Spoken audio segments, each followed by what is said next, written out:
What's going on, MSFers? Duelim here, back again with another video. And today, we're going to be talking about the Orcus reworks, ISO 8, and all the essential T4s. So we're going to start off with Scientist Supreme. And you can see, it's a beefy gal, 721,000 at 2 diamond, tier 18, level 100. Now, I will say I did not put these diamonds on. This was a lucky pull when diamonds first came out. I don't think Scientist Supreme is worth your diamonds at all. There's really no need for it unless you just want to see a number get bigger. Go for it. So we'll go over her stats here. You'll see she's at 6.8 million health, 380,000 damage, which you'll see doesn't really matter. Her armor's ridiculously good too, 226,000. Focus is almost at 100k. Resistance almost at 100k as well. Her speed is 118. But she has a mechanic in her passive that makes her way faster on spawn. So let's get into the T4s. So for the basic 40% damage to primary target, always apply offense down, defense down, and slow. This one's not bad, right? It's not terrible because you're always going to get the offense down, always going to get the defense down. So it's not horrible, but the thing is, her special and her ultimate are on 3-turn cooldowns, so you're probably going to be using those almost every turn. So it's really going to be, you're going to use your ultimate, then you're going to use your special, then you're going to use your basic every once in a while. So it's kind of an T4. Let's keep going, and we'll go back over this at the end. Well, let's talk about her special field trials. So flip 3 negative effects into positive effects on self and all allies. For this character and all AIM and Orcus allies, apply regeneration, immunity, increase the duration of all positive effects, and heal self and all allies for 15% of this character's max health. So that's the only thing you can really kind of justify more diamonds, stats, all that stuff. Because, yeah, you know, her healing is on max health, so I guess. The special for the T4 is going to be flip all negative effects into positive effects, and this one is kind of a no-brainer, honestly. You don't want that limited to just 3 without the T4, so the T4 is absolutely a necessity, especially in raids where they're just peppering us with negative effects, so this one's going to be super important. Next up for the ult, Retro Vaccination. So this is a really interesting ability. Heal self and all allies for 20% of this character's max health. Once again, max health, but you saw her health is at 7 million. So if her health's at 7 million and she's healing for 20% of that, what is that? Like 2 million health, something like that? I don't know. No, that's not 2 million health. Like 1.4 million health, 1.3 million health. So it's not bad. If you want more healing, put more stats on her. And in raids, heal for 30% instead. Well, there you go. It's 30% in raids. For all enemies and non-AIM and non-Orcus allies, apply offense down, defense down, and slow all for 2 turns. And you're applying speed up for 2 turns to self and all Orcus allies. So this is going to be a way to get around the North Star. So you can still get speed up, even though there's a North Star on the field. You just can't get turn meter, which is where Pegasus falters in the current tech raids. This attack also is unavoidable and gains 500% extra focus. So then for the T4, in raids, apply trauma to all enemies and all non-AIM and non-Orcus allies. So it's essentially applying trauma to all enemies, but not to your allies. Absolutely, this is a T4. That's a no-brainer. As for the passive, we have Mad Scientist. So on spawn, fill speed bar by 50%. So this is going to mean she's going at almost 180 speed, like 179 speed. She's extremely, extremely quick. On turn, generate 1 ability energy for all AIM and Orcus allies with a negative effect. And then 25% chance to revive an ally with 30% max health. On ally summon, generate 1 ability energy for all Orcus allies. In raids, on spawn, generate 3 ability energy for self. And generate 3 special ability energy for all Orcus allies. So that's just energy to their specials, not to their ultimates. And then mutant and bio enemies cannot gain immunity. The T4 is going to be on turn, generate 2 ability energy in raids. And then in raids, this character and all Orcus allies cannot gain trauma. Once again, another no-brainer. But her kit's really interesting because on spawn, fill speed bar by 50%. So she's going to be going really, really quick everywhere. I don't know her viability as a plug-and-play character, though, because she puts those negative effects on your teammates as well. So you don't really want offense down, defense down, slow, and all that stuff on your teammates. Unless you put her with maybe like an Infinity Watch. Once again, let's find another use for Infinity Watch, shall we? Unless you put her with like an Infinity Watch or you put her with an Out of Time where you have Starnak giving immunity on spawn. She has immunity. That could be pretty interesting. I don't know. It's definitely interesting. She could be a plug-and-play character. We'll go back to her basic, and you can see her basic really... You don't need the T4 because you're going to be using the special and the basic, or the special and the ultimate a bunch. So this is kind of a meh one for me. If I have leftover T4s, maybe I'll do it. But again, eh. Also, a lot of people are saying, hey, you could use Scientist Supreme with Cabal because she's got this extra 50% speed bar, and she's already at 118, so she's going to be really quick. She's going to be faster than Zemo. She's going to be really awesome, right? Wrong. The problem is the only ability of her entire kit that does damage is the basic, and it only targets one person. So not really worth it to make her a raider and do Cabal things in Cosmic Crucible. So not worth it at all. As for her ISO, since she does absolutely 0 damage, obviously Skirmisher's kind of out of the picture, Raider's out of the picture, Striker's absolutely out of the picture. Everybody's going to have a big Scientist Supreme because it's a rework, so Fortifier's out of the picture. Healer is the no-brainer choice because from Healer, she will be healing more than this 30%. It'll probably be like 37 or 38% of max health. And then for the special, she's probably going to be healing around 22-ish because it's usually around a 7% augment to healing. So my recommendation for Scientist Supreme is going to be level 100, gear tier 18. I do not see the need for gear 19 unless you are beaming with tech gear right now, but it'd be better to take the newer characters up to G19. She is not worth it. Next up, let's talk about Lady Deathstrike. So she's going to be Weapon X as well. So she's going to be doing some massive damage on Weapon X team now.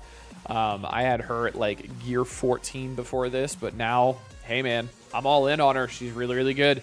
So for her stats, she's got 7.6 million health, 528,000 damage. Yes, really, 528,000 damage.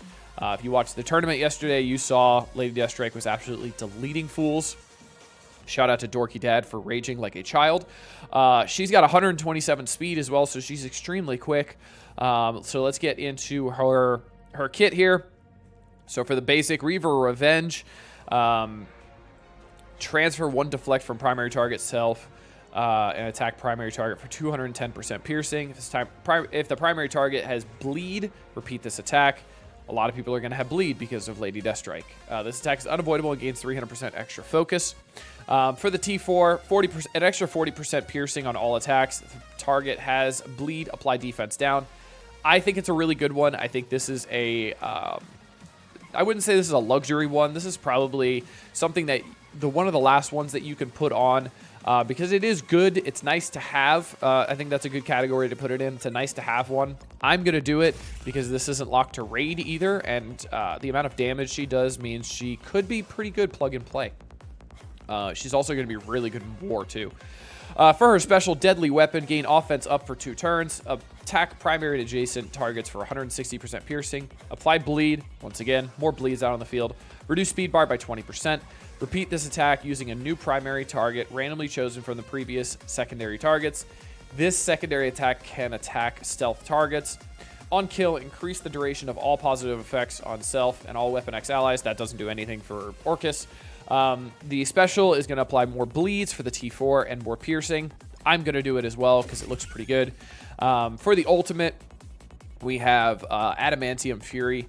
Rebound chain to 4 adjacent targets for 280% piercing. Apply defense down up to a maximum of 2. And that's to all the targets. And apply bleed to all the targets.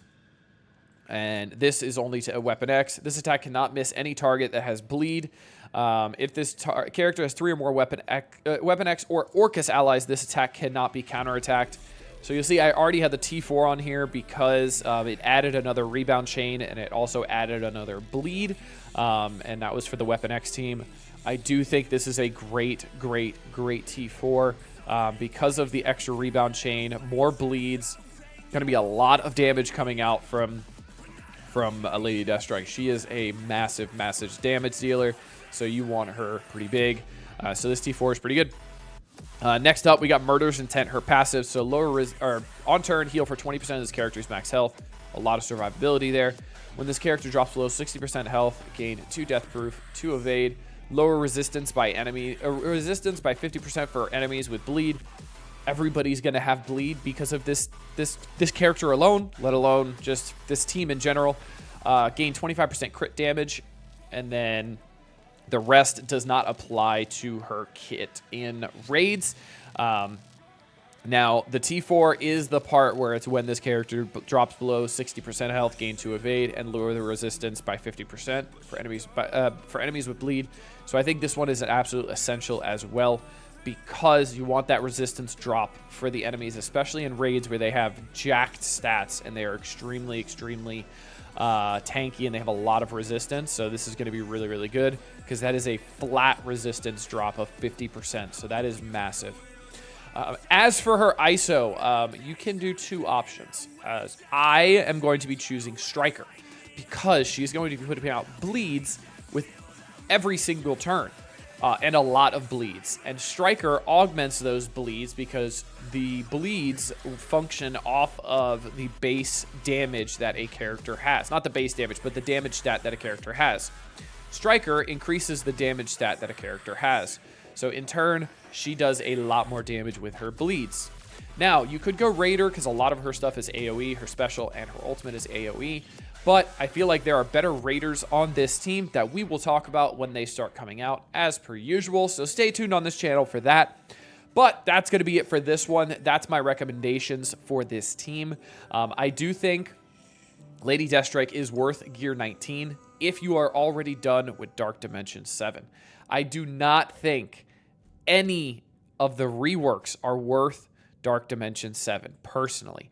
I think you could take the 3 new characters, are definitely worth it, but I really don't think these reworks are worth taking.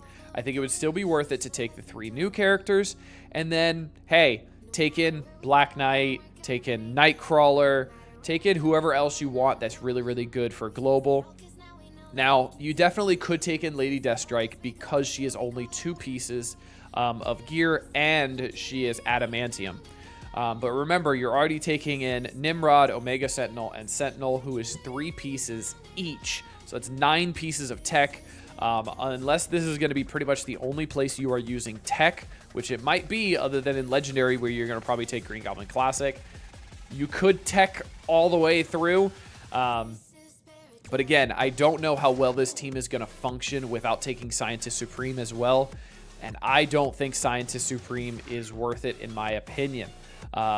She has the Crimson Infinite Energy, which is not really highly contested. She has, what is it, 1, 2, 3 pieces to go up. So she's not that expensive. But again, if you're doing 11 pieces on the new characters, 2 more pieces here and 3 more pieces here, that's going to be 16 tech pieces total. That is essentially your entire tech usage throughout the entirety of DD7. Now, for DD8, I do think they are going to be prime candidates for Villain Global. Because they are all Villain Global. It is a full team. You have 1 support, 1 blaster, 1 brawler. Actually, you have 2 supports and a protector. So, this is going to be the team you use for Dark Dimension 8 for Villain Global. There is no ifs, ands, or ors about it. This team is going to last a while because of their really, really good kits. They're obviously their new stats. They're going to be the key raid team for Orcus raids. Obviously, the team's also named Orcus. So I recommend this team for DD8, but I would be wary about DD7 just because of the gear requirements. But that's going to be it for this one, everybody. I hope you guys enjoyed. That's going to be my recommendations for the 2 reworks. Like I said, we'll be talking about the newer characters soon enough. But until next time, this has been Duelim. Later, MSFers.